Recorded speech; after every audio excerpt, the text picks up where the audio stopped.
मिरज तालुक्यातील आरग परिसरात शुक्रवारी हृदय पिळवटून टाकणारी दुर्दैवी घटना घडली। आरग रेल्वे स्टेशनजवळील माळी वस्तीत शेतात औषध फवारणी करत असताना विजेचा जोरदार धक्का बसून मामा भाच्याचा जागीच मृत्यू झाला। या घटनेमुळे आरग, बोलवाड आणि परिसरात शोककळा बसली आहे। या दुर्घटनेत विशाल पांडुरंग माळी वय 26 राहणार आडवा रस्ता बोलवाड आणि अथर्व रवींद्र माळी वय 15 राहणार आरग यांचा मृत्यू झालाय। दोघेही मामा भाचे असल्याची माहिती समोर आली आहे। मिळालेल्या माहितीनुसार अथर्व यांच्या शेतात वांग्याच्या पिकावर औषध फवारणीचं काम सुरू होतं। शेतालगत महावितरणचा ट्रान्सफॉर्मर असल्याचं सांगितलं जात आहे। एसटी पंपाच्या साह्यानं औषध फवारणी करत असताना अचानक विजेचा धक्का बसला। प्रथम विशाल माळी यांना शॉक बसल्याची माहिती असून त्यांना वाचवण्यासाठी धाव घेतलेल्या अथर्वलाही विजेचा जबर धक्का बसलाय। या दोघांचाही जागीच मृत्यू झालाय। घटनेची माहिती मिळताच परिसरातील शेतकऱ्यांनी नागरिकांनी घटनास्थळी धाव घेतली।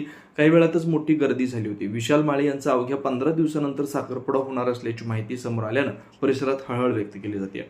घटनेची माहिती मिळताच मिरज ग्रामीण पोलीस तसेच महावितरणचे कर्मचारी घटनास्थळी दाखल झाले। पंचनामा करण्याचं काम रात्री उशिरापर्यंत सुरू होतं। नेमका विजेचा धक्का कशामुळे बसला याबाबत अद्याप अधिकृत माहिती समोर आलेली नसून पोलीस पुढील तपास करत आहेत।